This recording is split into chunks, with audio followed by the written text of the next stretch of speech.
નમસ્તે દર્શક મિત્રો, આઈઆરચેપીસી ન્યૂઝનું હાર્દિક સ્વાગત છે। હું છું પ્રતિક જાની મકવાણા। તો સમાચાર શરૂ કરતા પહેલા નજર કરીશું આજના મુખ્ય સમાચાર પર। પાનોલી જીઆઈડીસી ની જલ એક્વા કંપનીમાં થયેલા બ્લાસ્ટથી બાજુની કંપનીમાં પણ આગ પ્રસરી। કલાકો સુધી પાણીનો મારો ચલાવી આગ ઉપર કાબુ મેળવાયો। કોંગ્રેસના ઉપપ્રમુખ સહિત આપના કાર્યકરોએ ભાજપનો કેસ ધારણ કરી ભાજપમાં જોડાયા। જિલ્લા પ્રમુખ તરીકે પ્રકાશ મોદીની નિમણૂક થતા જ અનેક લોકો અનેક પક્ષમાંથી ભાજપમાં જોડાયા। ભરૂચના સ્લમ વિસ્તારમાં પાડોશીની 15 વર્ષની સગીરા સાથે અડતલા, છેડતી અને પીછો કરતા પોલીસ ફરિયાદ નોંધાવી। પોલીસે છેડતી, અડતલા અને ગંભીર પ્રકારની ધમકી આપનાર સામે કર્યો ગુનો દાખલ। ભરૂચ જિલ્લામાં ડોક્ટર બાબા સાહેબ આંબેડકરની 134મી જન્મ જયંતિની ઉજવણી। વિવિધ સંગઠનો, રાજકીય પક્ષોએ ફુલહાર કરી, કેક કટિંગ કરી સહિત કાર્યક્રમો કર્યા। તિલકવાડા પવિત્ર નર્મદા નદી ઉત્તર વાહિની પરિક્રમાના પર્વમાં આજે પણ પ્રવાહ જોવા મળ્યો હતો। તંત્રની તમામ વ્યવસ્થાઓ ખોરવાઈ ગઈ હતી। નર્મદાના કિનારે ભક્તોની જેમ જેમ ભીડ વધી તેમ પરિવહન અને વ્યવસ્થાપન પણ સંકટમય બન્યું હતું। ભીડના દબાણથી માર્ગો પર ટ્રાફિક જામની સ્થિતિ સર્જાઈ હતી, જેને કારણે અનેક પરિક્રમવાસીઓ રસ્તાઓ પર અટવાઈ ગયા હતા। નાવડીઓની સંખ્યાથી વધુ ભક્તો થવાથી નદી પાર કરવા માટે કલાકો સુધી લોકોએ રાહ જોવી પડી હતી। પરિસ્થિતિ એવી ઊભી થઈ ગઈ કે તિલકવાડાથી ઘણા ભક્તો પરિક્રમા અધૂરી રાખીને પાછા ફરવા મજબૂર બન્યા હતા। તંત્રએ આજે સત્તાવાર રીતે શ્રદ્ધાળુઓને પરિક્રમામાં ન આવવાની અપીલ કરી હતી। અકસ્માત અને અવ્યવસ્થાને ટાળવા માટે તિલકવાડાથી ભક્તોને બહાર લઈ જવા માટે સ્ટેચ્યુ ઓફ યુનિટી તરફથી 13 ખાસ બસો મંગાવાઈ છે। રેંગણ ઘાટ પરથી ભાદરવા ગામ સુધી બસ દ્વારા ભક્તોને પહોંચાડવાની તાત્કાલિક વ્યવસ્થા પણ કરવામાં આવી હતી। સુરક્ષા અને વ્યવસ્થા માટે વાવડી ચોકડીથી અંદર જવા પર તાત્કાલિક પ્રતિબંધ પણ લગાવવામાં આવ્યો હતો। ભારતના બંધારણના ઘડવૈયા ડોક્ટર બાબા સાહેબ આંબેડકરની 134મી જન્મ જયંતિ નિમિત્તે વિવિધ કાર્યક્રમોનું આયોજન કરવામાં આવ્યું હતું, જેના ભાગરૂપે ભરૂચ શહેરના સ્ટેશન સર્કલ પાસે આવેલી ડોક્ટર બાબા સાહેબ આંબેડકરની પ્રતિમા પર મોટી સંખ્યામાં સંસ્થાઓ, રાજકીય પાર્ટીના નેતાઓ, આગેવાનો સહિતના કાર્યકરો મોટી સંખ્યામાં ઉમટી પડ્યા હતા, જેમાં જિલ્લા ભાજપ અનુસૂચિત જાતિ મોરચા દ્વારા પ્રતિમા ને ફુલહાર સહિતના વિવિધ કાર્યક્રમો યોજાયા હતા, જેમાં ભરૂચના ભાજપના જિલ્લા પ્રમુખ પ્રકાશ મોદી, સાંસદ સભ્ય મનસુખ વસાવા, ધારાસભ્ય રમેશ મિસ્ત્રી, વાગડાના ધારાસભ્ય અરુણસિંહ રણા સહિતના મહાનુભાવ, ચૂંટાયેલા સભ્યો સહિતનાઓ જોડાયા હતા। જ્યારે ભરૂચ જિલ્લા કોંગ્રેસ સમિતિ દ્વારા પણ ડોક્ટર બાબા સાહેબ આંબેડકરની જન્મ જયંતિ નિમિત્તે પુષ્પાંજલિ અર્પણ કાર્યક્રમ યોજાયો હતો, જેમાં પ્રથમ ભરૂચ જિલ્લા કોંગ્રેસ કાર્યાલય ખાતે ડોક્ટર બાબા સાહેબ આંબેડકરની 134મી જન્મ જયંતિ નિમિત્તે પુષ્પાંજલિનો કાર્યક્રમ યોજાયો હતો। બાદ રેલવે સ્ટેશન સર્કલ ઉપર પણ ડોક્ટર બાબા સાહેબ આંબેડકરની પ્રતિમાને જિલ્લા પ્રમુખ સહિત પૂર્વ પ્રમુખ પરિમલસિંહ રણા સહિતના પ્રમુખ હરીશ પરમાર, શમશાદ અલી સૈયદ, હેમેન્દ્ર કોઠીવાળા, જુબેર પટેલ સહિતના લોકોએ ડોક્ટર બાબા સાહેબ આંબેડકરની પ્રતિમાને ફુલહાર અર્પણ કરી બંધારણના ઘડવૈયાના કાર્યો અને દેશ માટેનું યોગદાનને વાગોળ્યા હતા। ભરૂચ રેલવે સ્ટેશન સ્થિત ડોક્ટર બાબા સાહેબ આંબેડકરની પ્રતિમાને બામસેફ ઇન્સાફના રાષ્ટ્રીય અધ્યક્ષ બેચર રાઠોડની આગેવાનીમાં પણ મોટી સંખ્યામાં લોકો બાબા સાહેબને પુષ્પાંજલિ અર્પણ કરી હતી। આ સિવાય વિવિધ રાજકીય પક્ષો, આગેવાનો, સામાજિક કાર્યકરો, સંગઠનો, દલિત સમાજ સહિતના વિવિધ મંડળો દ્વારા પણ ફુલહાર અર્પણ કરાયા હતા। સાથે જ સ્વયં સૈનિક દળ દ્વારા પણ ડોક્ટર બાબા સાહેબ આંબેડકરને સલામી આપી શહેરમાં રેલી નીકળી હતી અને નાના બાળકોથી લઈ મોટાઓ પણ જોડાયા હતા।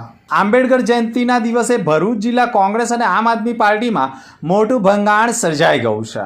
કોંગ્રેસ અને આમ આદમી પાર્ટીના ઘણા કાર્યકરો ભાજપનો ખેસ ધારણ કર્યો હતો। ભરૂચ જિલ્લા ભારતીય જનતા પાર્ટીમાં ઘણા કાર્યકરો જોડાયા હતા। આ અંગેનો કાર્યક્રમ ભરૂચ ડિસ્ટ્રિક્ટ બેંક ખાતે યોજાયો હતો, જેમાં ભરૂચ જિલ્લા ભાજપના પ્રમુખ પ્રકાશ મોદીએ આમ આદમી પાર્ટી અને કોંગ્રેસના કાર્યકરોને ખેસ પહેરાવી પક્ષમાં આવકાર આપ્યો હતો।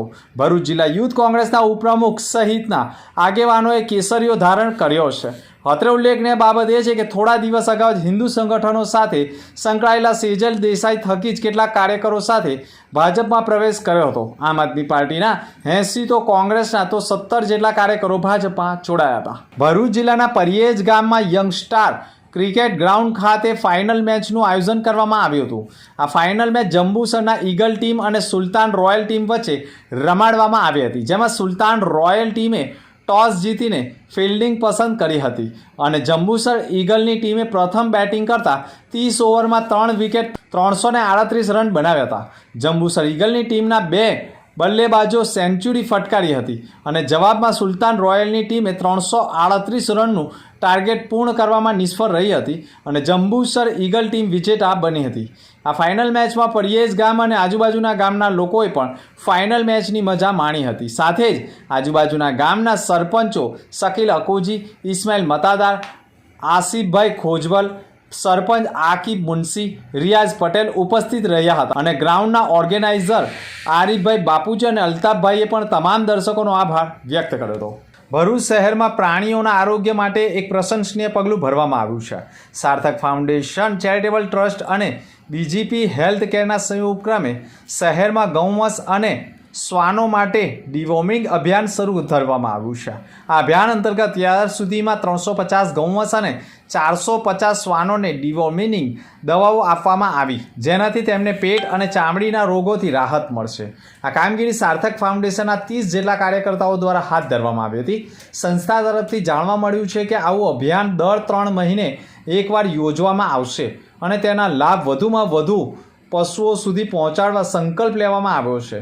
તેઓએ કહ્યું હતું કે અમે શહેરમાં જીવદયાનું અને આ અભિયાન અવિરત રીતે ચાલુ રાખવા તત્પર છીએ. દરેક સહયોગી અને વોલેન્ટિયર્સના સહયોગ સાથે હૃદયથી આભારી છીએ. આ પ્રકલ્પને લઈને શહેરમાં જીવદયા પ્રવૃત્તિઓ માટે પણ એક સકારાત્મક સંદેશ પહોંચ્યો છે અને અન્ય સંસ્થાઓ પણ પ્રેરણાદાયી સાબિત થઈ શકે છે. ભરૂચના સિવિલ રોડ ઉપર આવેલા સેવા યજ્ઞ સમિતિ સંચાલિત શેલ્ટર હોમ ખાતે મહાબલી હનુમાનજીના જન્મોત્સવના પાવન પર્વ શ્રી મહાબલી ગ્રુપ દ્વારા હનુમાન ચાલીસાનું સામૂહિક પઠન સાથે બાળકોના હસ્તે કેક કાપી જન્મોત્સવની ઉજવણી કરવામાં આવી હતી. હિન્દુ કેલેન્ડર મુજબ હનુમાનજીનો જન્મદિવસ ચૈત્ર મહિનાની પૂર્ણિમાને દિવસે ઉજવવામાં આવે છે. આ વર્ષે હનુમાનજી જન્મોત્સવ 12 એપ્રિલ 2025 શનિવારે ઉજવવામાં આવ્યો છે. શનિવારના શુભ સંયોગ વચ્ચે ભરૂચ શહેર અને જિલ્લામાં મહાબલી હનુમાન જન્મોત્સવની ભવ્ય ઉજવણી કરવામાં આવી, જે અંતર્ગત ભરૂચના ઘર વિહોણા લોકો માટે ભરૂચ નગરપાલિકા નિર્માણાધીન અને સેવા યજ્ઞ સમિતિ સંચાલિત શેલ્ટર હોમ ખાતે સેવા યજ્ઞ સમિતિના સહયોગથી શ્રી મહાબલી ગ્રુપ દ્વારા શ્રી હનુમાન ચાલીસાનું સામૂહિક પઠન કરવામાં આવ્યું હતું. સાથે શ્રી હનુમાનજીના જન્મોત્સવના પાવન પર્વએ ઉપસ્થિત બાળકોના હસ્તે કેક કટિંગ કરીને જન્મોત્સવની ઉત્સાહ ઉમંગ સાથે ઉજવણી કરવામાં આવી હતી. રાજ્ય સરકારની નોન પ્લાન ગ્રાન્ટમાંથી રૂપિયા 56.85 લાખના ખર્ચે ભરૂચની ભોલાવ ગ્રામ પંચાયતમાં આવેલ રંગ કુટીર સોસાયટી તેમજ જાડેશ્વર ગ્રામ પંચાયતમાં આવેલ ચામુંડા માતાજીના મંદિરની પાછળ રંગ દર્શન અને શ્રીપાદ સોસાયટીને જોડતા માર્ગનું નિર્માણ કાર્ય થવા જઈ રહ્યું છે, જેનું ખાતમુહૂર્ત સમારંભ યોજાયો હતો. ધારાસભ્ય રમેશ મિસ્ત્રીના હસ્તે બંને કાર્યોનું ખાતમુહૂર્ત કરવામાં આવ્યું હતું. આ પ્રસંગે જિલ્લા પંચાયતના કારોબારી સમિતિના અધ્યક્ષ ધર્મેશ મિસ્ત્રી, ભોલાવ ગ્રામ પંચાયતના સરપંચ નિમિષાબેન પરમાર, ડેપ્યુટી સરપંચ યુવરાજસિંહ પરમાર તેમજ સ્થાનિક આગેવાનો અને આમંત્રિતો ઉપસ્થિત રહ્યા હતા. માર્ગો બિસ્માર હોવાના કારણે સ્થાનિકોને પારવાર મુશ્કેલીઓનો સામનો કરવો પડતો હતો. 11મા આંતરરાષ્ટ્રીય યોગ દિવસ 2025ની ઉજવણીના 33 જિલ્લામાં થવાની છે. તેમાં ભરૂચમાં 13 એપ્રિલના નર્મદા પાર્કના પટાંગણમાં પણ સવારે 5:30 થી 8:30 દરમિયાન ભરૂચના કોર્ડિનેટર ભાવિની ઠાકર અને કોચ બિનિતાજી અને કોચ ટ્રેનર અને સાધક દ્વારા ચેરમેન શિષપાલજીના માર્ગદર્શન હેઠળ આયોજન કરવામાં આવ્યું હતું અને ગુજરાત રાજ્ય યોગ બોર્ડના ઝોનલ કોર્ડિનેટર રાજેશભાઈ પંચાલ દ્વારા શિબિરનું સંચાલન કરવામાં આવ્યું હતું. આ શિબિરનો મુખ્ય હેતુ સ્વાસ્થ્ય અને રોગમુક્ત ગુજરાત અભિયાન અંતર્ગત ભરૂચમાં કાઉન્ટડાઉનનો કાર્યક્રમ કરવામાં આવ્યો હતો, જેમાં 500થી વધારે લોકોએ ભાગ લીધો હતો. આ કાર્યક્રમમાં મીડિયાના ઝોન કોર્ડિનેટર રિષિકાજી અને ક્લાસ ઇન્સ્પેક્ટર શિબા મનોજ વડોદરાથી હાજર રહ્યા હતા. ગુજરાત રાજ્ય યોગ બોર્ડનો હેતુ સમગ્ર ગુજરાતના લોકો નિરોગી રહે અને રાજ્યના દરેક નાગરિક સ્વસ્થ જીવનશૈલી અને નિરોગી જીવન જીવે તેને પ્રોત્સાહિત કરવાનો છે. આ યોગ શિબિરનો મુખ્ય હેતુ લોકોના માનસિક અને શારીરિક સ્વાસ્થ્યની સાથે આવનાર પેઢીમાં યોગ અંગેની જાગૃતિ આવે અને લોકો યોગ કરતા થાય તે હોવાનું કહ્યું છે. આ કાર્યક્રમમાં મુખ્ય અતિથિ તરીકે અધિક કલેક્ટર NR ધાંધલ, ધારાસભ્ય રમેશ મિસ્ત્રી, ભાજપના જિલ્લા પ્રમુખ પ્રકાશ મોદી, કારોબારી જિલ્લા પંચાયત ચેરમેન ધર્મેશ મિસ્ત્રી, બ્રહ્મકુમારીના અમિતાબેન, JNFC SNR ક્લબના પ્રેસિડેન્ટ પંકજભાઈ પુરોહિત સહિતનાઓ, રમત ગમત કન્વીનર પ્રશાંત પટેલ, હરિપ્રબોધના બિલિનભાઈ પટેલ, નર્મદા પાર્કના સંચાલક માર્ટિનભાઈ પટેલ હાજર રહ્યા હતા. ભરૂચ જિલ્લાના અંકલેશ્વર પંથકની પાનોલી જીઆઈડીસી વિસ્તારમાં જલ એક્વા નામની કંપની આવેલી છે. આ કંપનીમાં વહેલી સવારે કામગીરી દરમિયાન અચાનક બ્લાસ્ટ થયો હતો, જેમાંથી મોટા પ્રમાણમાં પ્રવાહી પણ ઉડ્યો. એક કંપનીમાં થયેલા બ્લાસ્ટની ચિંગારી બાજુમાં જ આવેલી બીઆર એગ્રોટચ લિમિટેડ કંપનીમાં લાગતા નાઇટ શિફ્ટમાં કામકાજ બંધ હોવાના કારણે પ્લાન્ટમાં કોઈ જ નહોતું અને આગ લાગતા પ્લાન્ટમાં પૂઠા અને પ્લાસ્ટિકના બોટલો જેવી સાધન સામગ્રી હોવાના કારણે આગ વિકરાળ બની હતી.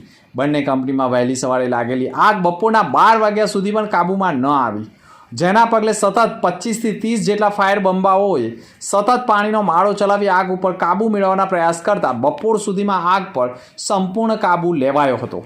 જલ એક્વા કંપનીમાં કેવી રીતે બ્લાસ્ટ થયો અને તેની બાજુમાં કંપનીમાં આગ કેવી રીતે પ્રસરી તેવા મુદ્દા ઉપર જીપીસીબી અને મામલતદાર સહિતના એસડીએમ અધિકારી અને પોલીસ વિભાગે ઝીણવટભરી તપાસ શરૂ કરી છે. આખરે આગ લાગી કેમ કેવા અનેક પ્રશ્નોને લઈને હાલ સંપૂર્ણ તંત્ર કામે લાગ્યું છે, પરંતુ કંપનીમાં બ્લાસ્ટ અને બાજુની કંપનીમાં પ્રસરેલી આગના કારણે કરોડો રૂપિયાનું નુકસાન થયું હોવાના અહેવાલો પણ મળી રહ્યા છે. ભરૂચના જૂનીવાડી વસંત મિલની ચાલ વિસ્તારમાં સ્વર્ગસ્થ કિશનભાઈ નારણભાઈ વસાવાના સ્મરણ અર્થે ક્રિકેટ ટુર્નામેન્ટનું આયોજન કરવામાં આવ્યું હતું, જેમાં વિવિધ ટીમોએ ભાગ લીધો હતો. ક્રિકેટ ટુર્નામેન્ટના પ્રારંભે ભરૂચ જિલ્લા ભારતીય જનતા પાર્ટીના જિલ્લા પ્રમુખ પ્રકાશ મોદી પણ ઉપસ્થિત રહ્યા હતા અને પ્રથમ બેટિંગ કરી તેઓએ ક્રિકેટ ટુર્નામેન્ટનો પ્રારંભ કરાવ્યો હતો. અગર મુખ્ય સમાચાર પર ફરી એક નજર. પાનોલી જીઆઈડીસીની જલ એક્વા કંપનીમાં થયેલા બ્લાસ્ટથી બાજુની કંપનીમાં પણ આગ પ્રસરી. કલાકો સુધી પાણીનો માળો ચલાવી આગ ઉપર કાબુ મેળવાયો. કોંગ્રેસના ઉપપ્રમુખ સહિત આપના કાર્યકરોએ ભાજપનો કેસ ધારણ કરી ભાજપમાં જોડાયા. જિલ્લા પ્રમુખ તરીકે પ્રકાશ મોદીની નિમણૂક થતાં જ અનેક લોકો અનેક પક્ષમાંથી ભાજપમાં જોડાયા. ભરૂચના સ્લમ વિસ્તારમાં પાડોશીએ જ પાડોશીની 15 વર્ષની સગીરા સાથે અડતલા, છેડતી અને પીછો કરતા પોલીસ ફરિયાદ નોંધાવી. પોલીસે છેડતી, અડતલા અને ગંભીર પ્રકારની ધમકી આપનાર સામે કર્યો ગુનો દાખલ. ભરૂચ જિલ્લામાં ડોક્ટર બાબા સાહેબ આંબેડકરની 134મી જન્મ જયંતિની ઉજવણી. વિવિધ સંગઠનો, રાજકીય પક્ષોએ ફુલહાર કરી, કેક કટિંગ કરી સહિત કાર્યક્રમો કર્યા. તો આ સમાચાર. આવતીકાલે ફરી મળીશું નવા સમાચાર સાથે. નમસ્કાર.